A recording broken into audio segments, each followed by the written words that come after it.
ngempela ungathi uthandani ngempela ku-ANC.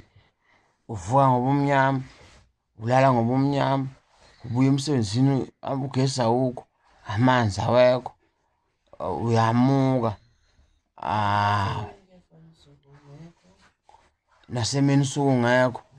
Yini pho ngathi impela cha lo ANC impela ngiyawuthanda. Yebo inhlangano ingaba nayo ivision eyayikade yinhle. Kodwa njengamanje ayibolile nje. Ayikho nje into engathi lapha ku-ANC impela noma ngathi uyazinceba impela uthi hayi cha inhlangano esasiyivotela wakade omkhulu bekuyona yasungulwa omkhulu. Ngempela yini into ekhona lapha. Sihlele ngobumnyama kuyimanje kumele kuvuke iy'ngane zesikoleni ntambama ugesi bungekho kumele ngabe ziyafunda iy'ngane ziyabhala esikoleni zifunda kanjani ngobumnyama ngoba phela ayikho lento ayikho amanzi awekho kumele wakhe uhluke ngani umuntu ohlala emakhaya okay phethweni ukhokha ama-rates kodwa ayikho lento noma ethoyilethe uyaflasha ngamanzi obugeza ngawo uyawabeka uflashe ngawo ugeze ngamanzi uwabeke uwashe ngamanzi uwabeke wabekela ukuflasha kodwa uhlala elokishini ukhokha ama-rates u-ANC njalo loyo edolobheni unyathela amasimba moya edolobheni uvika amasimba phansi kunyiwe bayanya amaphara uma ufika manje ekuseni kulelwe yonke indawo kovrandi kulelwe yonke indawo usuka phezulu uzoshona phansi kulelwe kunabantu abalele bahlala khona emabridgini kunabantu abahlala khona yini lonto unyathela amasimba yonke nekhumbini unuka amasimba wanyathela edolobheni ungafunga ukuthi ubusesibayeni ngcono sesibayeni ngoba vele uyazi unobulongo edolobheni phakathi unyathela amasimba edolobheni ungena ekhumbini babuke wena bonke abantu nawe awuwezwa phela ngithi buhamba phandle uwezwa usungena uyaxakeka nawe uyaqalaza bayaxakeka nje abantu ukuthi lo muntu wangena yena kwanuka amasimba wanyathela edolobheni uzothini-ke uma ufake ingubende ehula phansi ihambe ibutha bonke uthuvi uyashanela uthuvi edolobheni ayi bese uzothi ANC Ramaphosa amasimba lawo ayikho lento ayikho nje lento ayikho nje angikhathali umuntu angathini ayikho nje noma umuntu athini ayikho nje lento ayikho phandle mawuneka izinto phandle kumele ugade ukuthi kungadluli amaphara ayithathu ocingweni wabeka inhlama sewabheka le ayisekho ukuphila lokho hayi iy'nkukhu uma ufuye iy'nkukhu uvika abantu nayo inkukhu la umuntu uyayijaha ude yakhe uyayijaha ufuna ukuyithatha ayoyidla emini kabha hhayi nani ukuthi ayinyonyobele-ke ebusuku cha emini uthatha ujaha inkukhu yakho la ebaleni phandle uyayijaha uzothini-ke ayikho lento ayikho nje angikhathali umuntu angathini bandla uvukile manje ekuseni ugesi awukho kanje kumnyama kunje ugesi awukho ulalile ugesi ubungekho emini ugesi uzobe ungekho iy'ngane zimele zifunde ntambama ugesi awukho kumele zivuke ekuseni zigeze mhlawumpe efuna ukufunda bithi uzofunda ekuseni ugesi awukho uhambe uzothini-ke lapho-ke uzothini hayi suka umuntu ezilokhu ethi ANC yokunuka yini yokunuka le-ANC azokuchomela umuntu ufake iteku lemali ebizayo ufake isikibha semali ebizayo kodwa umuntu ahamba naye ulambile uhamba nomuntu olambile ongenaso isinkwa esiswini kodwa yena ufake iteki elibizayo uhamba ngemoto ebizayo asuke la athi ufuna asuke la akhulela khona ahamba ayohlala le komhlanga ayohlala ey'ndaweni ezinama-security axakile asuke la akhulela khona kodwa ibone labantu abamvotelayo imshaya impilo abuye futhi ebuyezela yini lonto siyababuka nje naba siyababuka baqathakile abanye babuye basazoqathaka abanye basazobuya la emakhaya basazobuya ngehlathi zehle banezisu ngafuna bametha amawele banamalunda banamalunda uyabuka nje ukuthi we abantu bakithi madoda kunomuntu olala emgaqweni uzothi ukhululekile kodwa unomuntu olala emgaqweni kunengane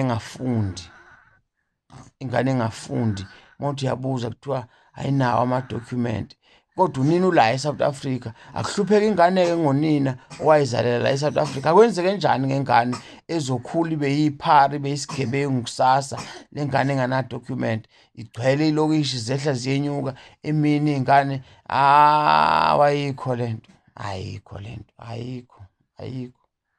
ayikho kube ney'ngane ey'hlalayo kuthiwa lezi ngane azinawo amadokhumenti azingayiki esikoleni-ke lezi ngane ngoba zinawo amadokhumenti akuyena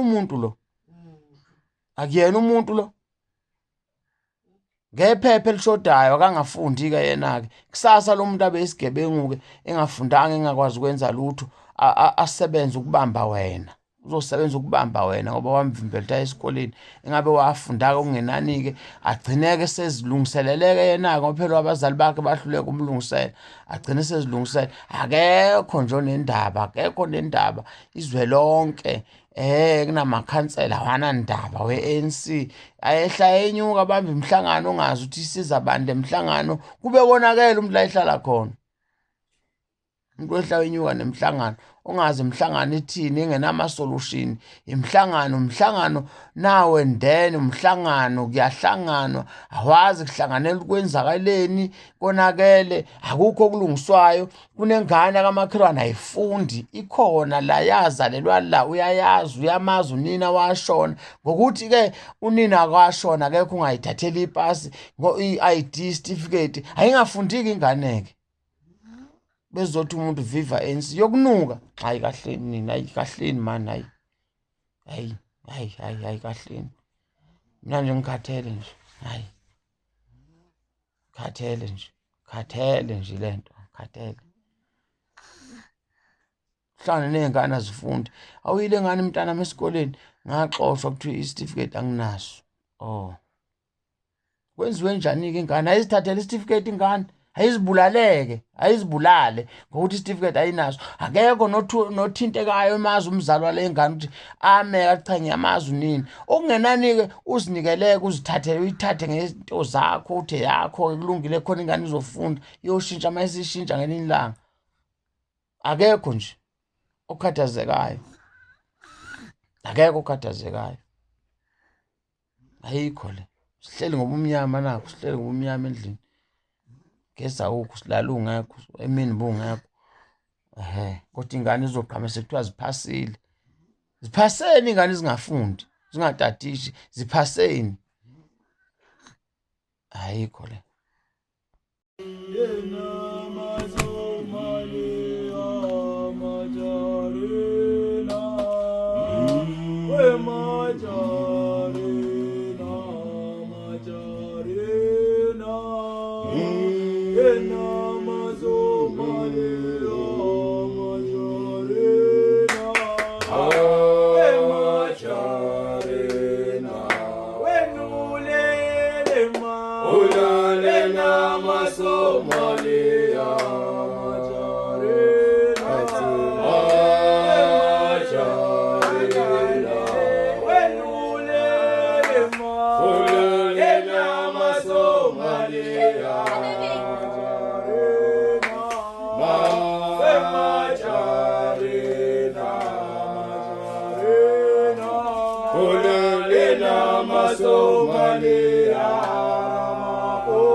Panze warango panze, panze. Panze warango panze, panze. Panze go GNU panze, panze. Panze go GNU panze, panze. Forward to the 04 of April, forward, forward. Forward to Cyril must fall, forward, forward.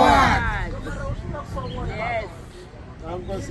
All right, let's talk about townships, because too many people don't know the truth about why they exist. Townships were never meant to be home. They were designed as poverty traps, created by the apartheid government to keep black people landless, powerless, and dependent on the white economy. Before apartheid, black South Africans lived all over, cities, rural areas everywhere.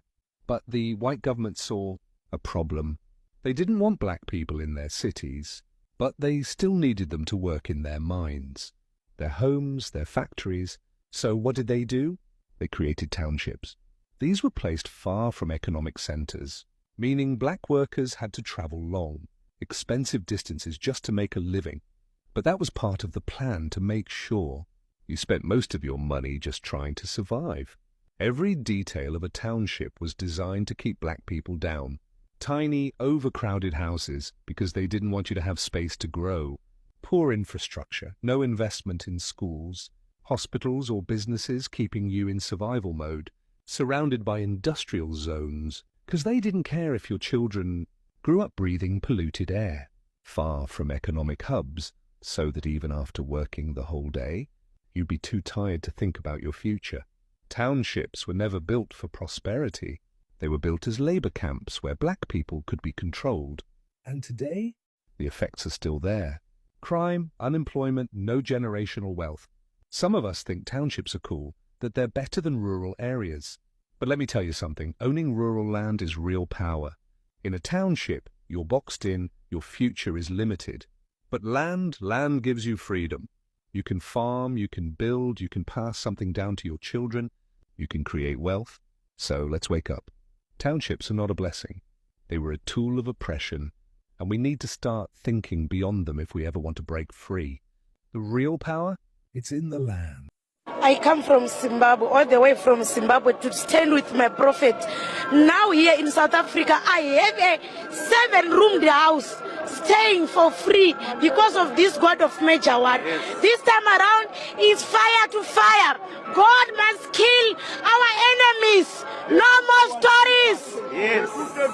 They took our speakers, they took everything because they are so xenophobic, they are so heartless. But we are not going to wait to tell God to kill them. They must die. Hey guys, you're welcome to my channel. If you're new here, my name is Just Cheesy.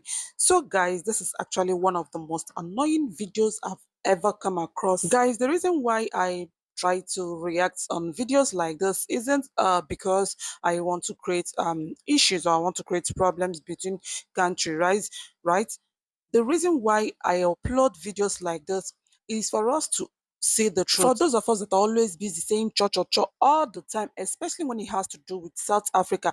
I don't really know what most of you have with South Africa, but you guys have bluntly refuse to see the truth. A lot of things, like a lot are going on in South Africa, and these are the things that you that is condemning South Africans, things like this can never, like it's, I repeat, it can never happen in your own country.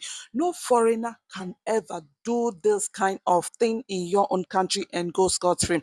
But all those things are what has been going on in South Africa. And when the people try to speak up for the whole world to hear them and know what is going on in their country, then we label them xenophobic. Oh, they don't love their fellow Africans, they don't love their fellow blacks, they love whites more than Africa, blah blah blah blah blah blah. Honestly speaking, on behalf of South Africans, I'm highly annoyed. Like I'm so annoyed on South Africans' behalf. Like I'm so angry watching this video. Like the very moment I saw this video, honestly speaking, I felt so bad. Like it was as if I'm seeing this woman right now, so I can beat her up. I'm so sorry to say this because right now I feel so hot. Like I feel extremely hot because this is I don't know, this is the highest level of disrespect that someone could give to somebody, right? In his own house, in his own country. Now, this woman isn't a South African, she is a Zimbabwe. You all heard what she said, that she was a nobody and she came to South Africa, and God of whatever made her to have 7 buildings, heaven house, 7 rooms, blah blah blah blah blah. That they took their speakers, they took their wherever. I guess they were having church program right now. The truth is this: anywhere in the world where you want to organize anything, you must have to follow due process, whether you are from that country or not. Are you getting it? Even if you're Nigerian and you want to hold a church program, as long as you are going to use an open place, are you getting it? You're not going to stay in your own church. There must be procedures and you must follow the due process for you to use the public space, right? Now, you all heard what this woman said. Now, do you think that if the church or the organizers had followed the due process, that the people would have taking their microphone and their speakers and stuff like that? You don't just wake up and start using the public space without even following the due process. All those things are normal things that we all know, but once most of us, most Africans move to South Africa, they start misbehaving. They begin to behave as if South Africa is their own country. They begin to misbehave as if they own South Africa.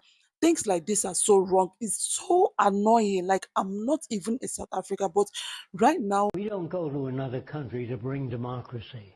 We go there for their resources, oil, metals, cheap labor. We don't go to bring democracy. We took this land from the Indians. We stole it. After we stole all the land we need, we put up the sign, "Thou shalt not steal." Democracy is a con game. It's a word invented to placate people, to make them accept a given institution. All institutions sing, "We are free." The minute you hear freedom and democracy, watch out. Because in a truly free nation, no one has to tell you you're free. Well, this system. White South Africans don't love Citizen Concern because she's some great intellectual voice or a revolutionary thinker. They love her because she praises them for every bad thing they did. That's it. That's the whole game. She absolves them of all wrongdoing, rewrites history in their favor, and blames black people for everything. Of course, they love her. Why wouldn't they? It's not because she's exposing corruption. There are many others who do that. It's not because she's advocating for accountability. Plenty of people have been doing that for years. It's because she makes white South Africans feel good about themselves while making black people feel like they are the architects of their own suffering. She tells them what they want to hear, that apartheid wasn't so bad, that colonialism was a net positive, that black politicians are the only ones to blame for the failures of post-apartheid South Africa. She never asked why the economy remains in white hands. She never questions why white elites still control the land, the banks, the major corporations. She never acknowledges that black politicians were captured, coerced, or outright bought by the same white capitalists who ran the country under apartheid. If the ANC is solely responsible for the state of South Africa, then why are the white elites untouched? Why do they continue to thrive while the rest of the country burns? If corruption is the only problem, then why aren't white business owners struggling like the black majority? Why do white-owned companies still dominate every major industry? Why are the same corporations that funded apartheid still funding the ANC? These are questions Citizen Concerned will never ask because they expose the illusion she's selling. She talks about accountability, but it's selective. She calls out the black government, the black poor, the black middle class, but never the white elites who continue to shape policy behind the scenes. She'll criticize BEE, but never question why it even had to exist in the first place. She'll talk about land reform as a failure, but never acknowledge why the land was stolen in the first place. She presents history in a way that makes white South Africans feel like victims of ANC misrule, rather than the benefactors of a system rigged in their favor long before the ANC even came into power. The irony is, the same white people who praise her would have hated her if she had been around in 1985. Back then, she wouldn't have had the freedom to say half of what she does now. The very system she's defending would have crushed her without a second thought. But now she's useful. She's a black woman validating white innocence. So they'll prop her up, share her videos, and call her brave. The moment she turns on them, the moment she questions white privilege, they'll drop her like yesterday's news. White South Africans don't love Citizen Concern. They love what she does for them. They love that she removes their guilt, gives them a scapegoat, and makes them feel superior without them ever having to change a thing. That is the highest level of manipulative, conditional, and pretentious love I have never seen.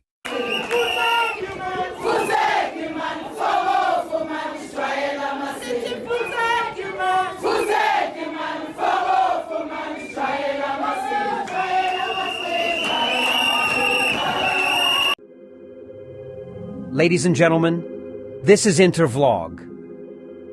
I said this is Intervlog. What a moment. What a sight. Burkina Faso is rewriting history, proving to the world that self-sufficiency is not a dream. It is a reality. Look at these vast fields, cultivated by none other than the nation's own prisoners. This is the leadership of President Captain Ibrahim Traoré in action, a true visionary, a revolutionary.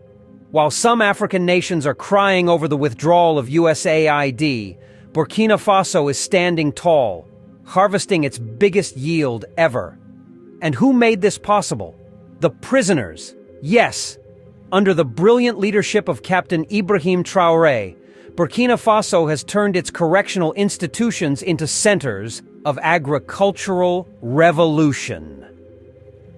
Cut to Burkina Faso's Minister of Justice and Human Rights, Mr. Edasso Rodrigue Bayala, addressing the media during his visit to Baporo Prison Center, standing before rows of wheat fields cultivated by inmates.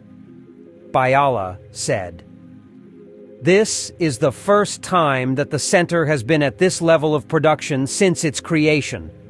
What you see today is the result of the Presidential Initiative for Food Self-Sufficiency and the Agricultural Offensive launched by the Ministry of Agriculture. It is a question of realizing the vision of the head of state, producing what we consume, and ensuring Burkina Faso never relies on foreign aid again."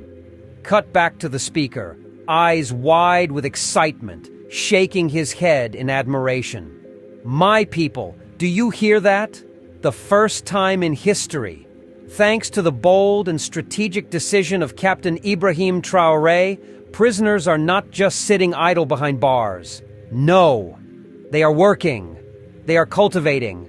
They are feeding the nation. While other African leaders are lamenting the loss of USAID funding, Burkina Faso is saying, no more begging, no more dependency. We will feed ourselves. And look at the results. 50 tons of wheat harvested from just one location. Baporo Prison Center. And that is only the beginning. Prisoners harvesting wheat, potatoes, and bananas, smiling as they work. Some of them speak directly to the camera, said, "Before, I had no skills, no future. But here, I have learned to farm. I know that when I leave here, I will be able to support myself." We are not just growing food. We are growing our future. Our work feeds the nation. We are proud. This is leadership. This is governance. Captain Ibrahim Traoré did not wait for handouts. No, he took charge. He saw that the prisons were full of young, able-bodied men under 45. Instead of being a burden on the state, he turned them into an asset. And the results? Mind-blowing. Burkina Faso is now on the path to total food sovereignty. While other nations are panicking over USAID withdrawal, Burkina Faso is exporting surplus food. This is how a leader prepares his nation for the future. Cut to Burkina Faso's Minister of Agriculture, Commander Ismail Sombi, inspecting the farmland, nodding with satisfaction. Minister Sombi, archival footage. This project is a testament to the vision of our president. With the right policies and determination, we can turn every resource, including our manpower, into productive assets for national development. We are proud to support this initiative, which will reduce food imports and strengthen our economy. Brothers and sisters, Burkina Faso is showing us the way. They are proving that Africa does not need to rely on foreign aid to survive. Look at these farms. Look at the wheat, the potatoes, the avocados. This is a movement. This is a revolution. President Captain Ibrahim Traoré has turned what was once a challenge into an opportunity. Other African leaders, where are you? Why are you not following this example? Why are your prisons still centers of waste when they could be centers of productivity? Why are you crying about USAID instead of mobilizing your own people to build your nations? Captain Ibrahim Traoré has given you the blueprint. Follow it. Final scene. A drone shot of endless farmland cultivated by inmates with the Burkinabe flag waving in the background. This is only the beginning. Under President Captain Ibrahim Traoré, Burkina Faso is rising. Food self-sufficiency is not just a goal. It is a reality. And for that, we say thank you, President Traoré. Thank you for your vision. Thank you for your leadership. And to the rest of Africa, wake up. The time for dependency is over. Burkina Faso, no more foreign aid. The revolution is here. So guys, as you can see, the foreigners are busy printing our documentations. From home affairs to qualification, driver's license. They are busy. Huh? They are busy, these guys. And when we speak, we are being told that, no. Now I'm a pay slip, I print. Yabon. Now certificates zamaphoyisa la. Ziyaprint ama-affidavit yonke lento le. Zasaza ku government ku home affairs. Bheka this thing, man. Do you still consider this Anunnakis, these aliens human? No. They are faking everything. Everything. In Johannesburg. Captain Park. Africa doesn't own their own wealth. It's their wealth, but they don't own it. Western companies own the mines in Africa. They extract the minerals. They set the prices. They ensure that the wealth will never benefit the people whose wealth it truly is. I mean, look at Congo today. Congo produces 70% of the world's cobalt. That's the mineral that powers your smartphone, your laptop, your electric car. Without Congolese minerals, there's no Tesla, there's no Apple, there's no Samsung.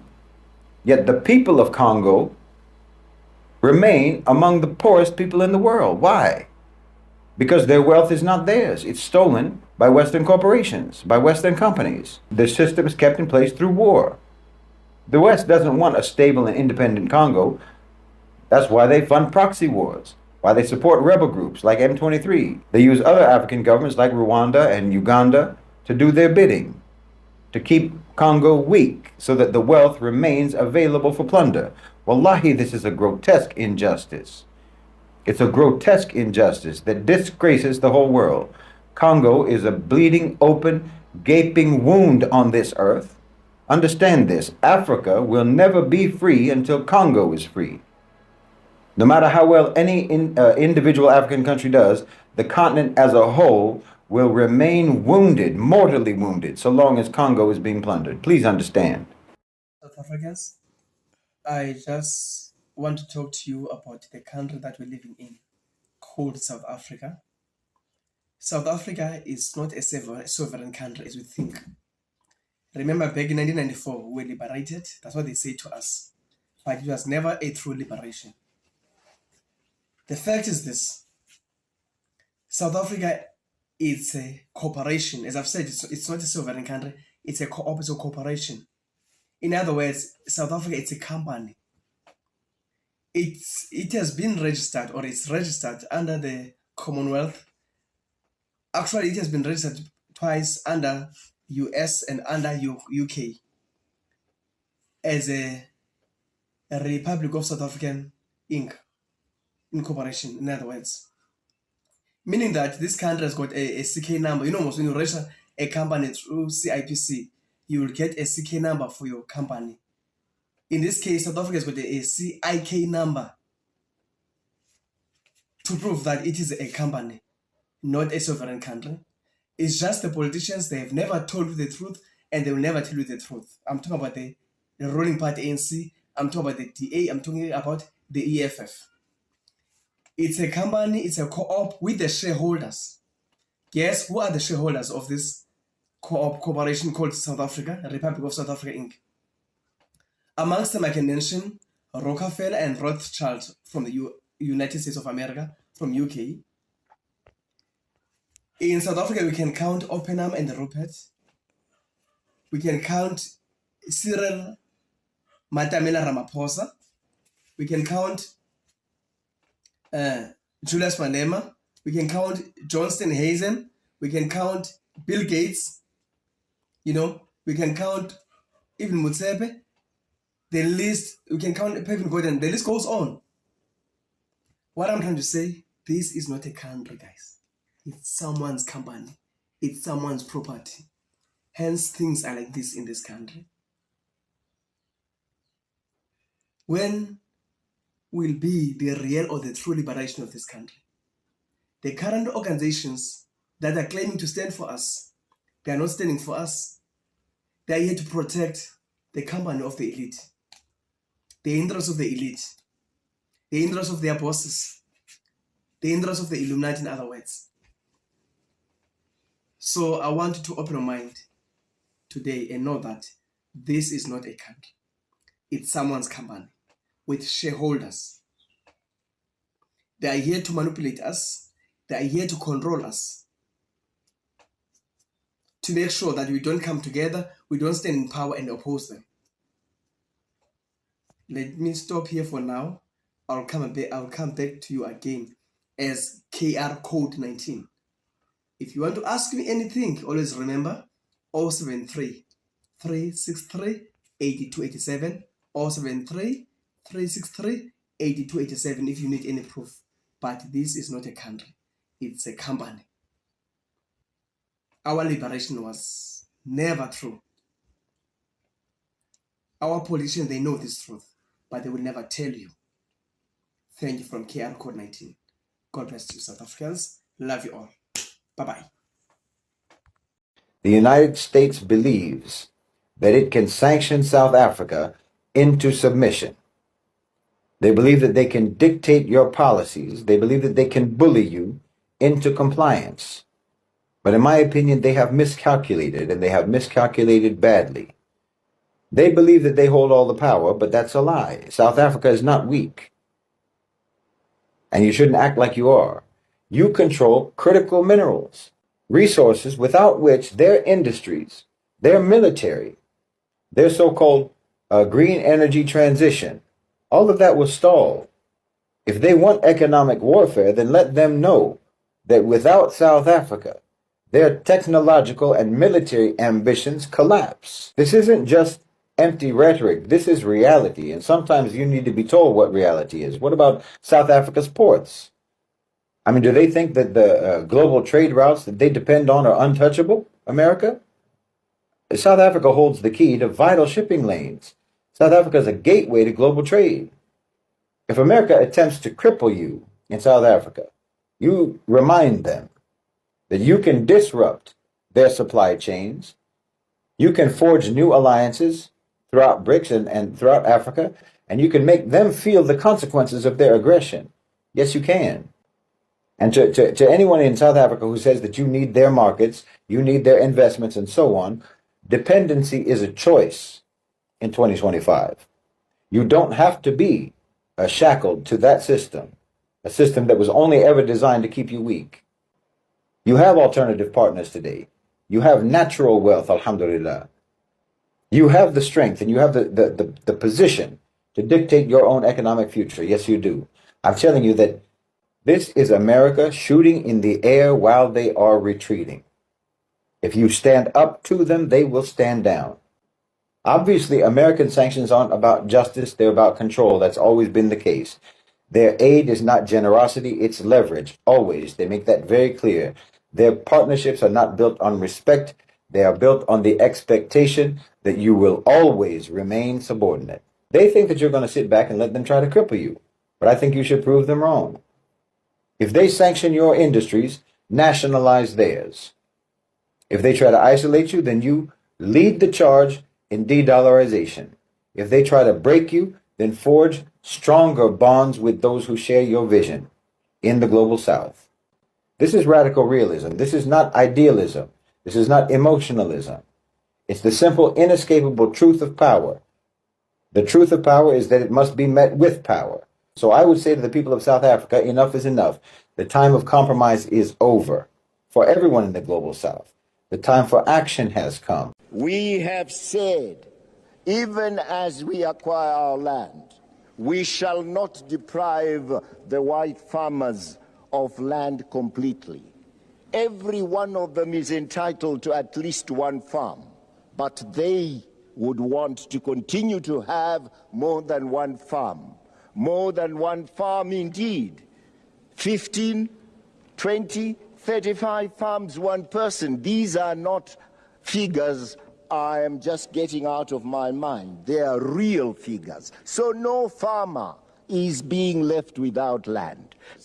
Let no one who is negative want to spoil what we are doing for ourselves in order to unite Africa. We belong to this continent. We don't mind having and bearing sanctions banning us from Europe. We are not Europeans. We have not asked for any inch of Europe or any square inch of that territory. So, Blair, keep your England and let me keep my Zimbabwe. Mr. Chairman, having said that, may I say, people must always come first in any process of sustainable development. And let our Africans come first in the development of Africa, not as puppets, not as beggars, but as a sovereign people. I thank you.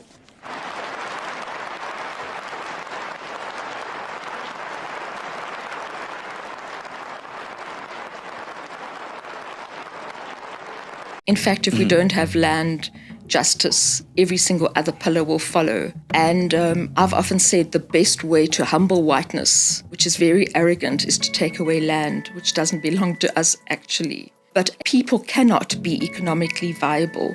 They cannot be economically in flourish without land.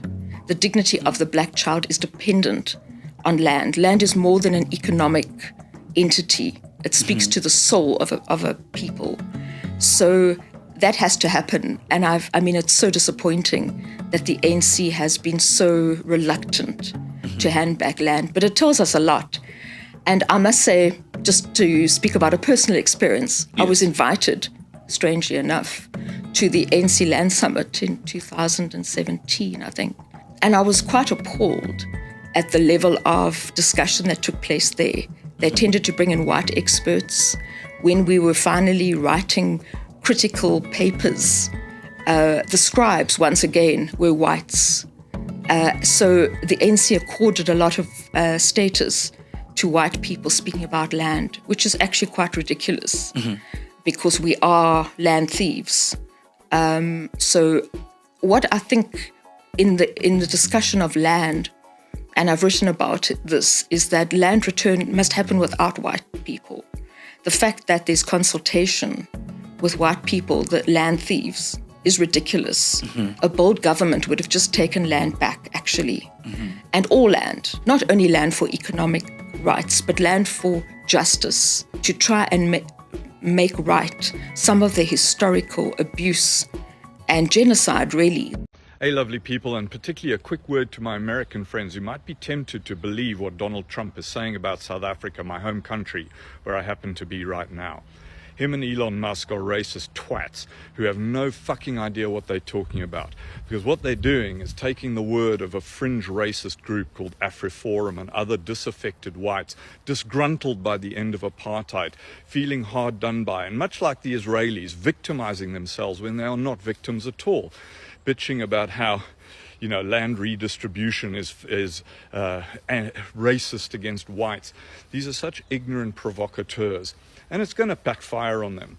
South Africans' majority, the black majority, and it's a multiracial, multi-tribal society now, only own a tiny proportion of the land versus the size of their population. And while white South Africans make up 7% of the population, more or less, they own about 70% of the decent land. And so the redistribution of land is to address past inequities, and the vast majority of South Africans agree and understand why that's happening and that it's a good thing. It's also under a very strict mechanism. Now, not everyone agrees, of course, with the mechanism, but the principle is what racists like Musk and Trump are railing against here on behalf of a bunch of assholes who equate equality with oppression, because for so many years, decades and decades of the apartheid era, they were the oppressor. And as we know, whenever the oppressor looks at something like equality, it suddenly becomes oppression of him. So fuck Elon Musk, fuck these idiots from AfriForum. You probably know nothing about them, but this is a bunch of, you know, the equivalent of your kind of Proud Boys hanging on to some past that never actually existed, and a past in which the vast majority of people in this country were oppressed, suppressed, and treated much like, fortunately not quite as badly as the Israelis treat the Palestinians. So this whole railing against South Africa, I'm going to add one more point. South Africans, on the whole, all of us, white, black, Indian, colored, which is not a term, is a specific term for those of you who might get offended by that, a specific racial group. We are very, very resilient people. As a country, we have gone through a great deal, both in terms of the early part and then the transition from the apartheid era to genuine multicultural democracy. And whatever Trump throws at us, we can handle. We can handle it because we've been through far, far worse in our history. And my hope is that South Africans all turn around with one voice and tell Trump to fuck off with his sanctions and his fucking withdrawal of aid and his tariffs and all of this stuff, because we can live through it. What I'm not sure about is whether Americans can. Because for the most part, all the stuff that Vivek Ramaswamy said recently about Americans being soft, not prepared to put in the hard graft, and all this stuff, I tell you, for the experience of most foreigners is true. And it's not true of every American I know.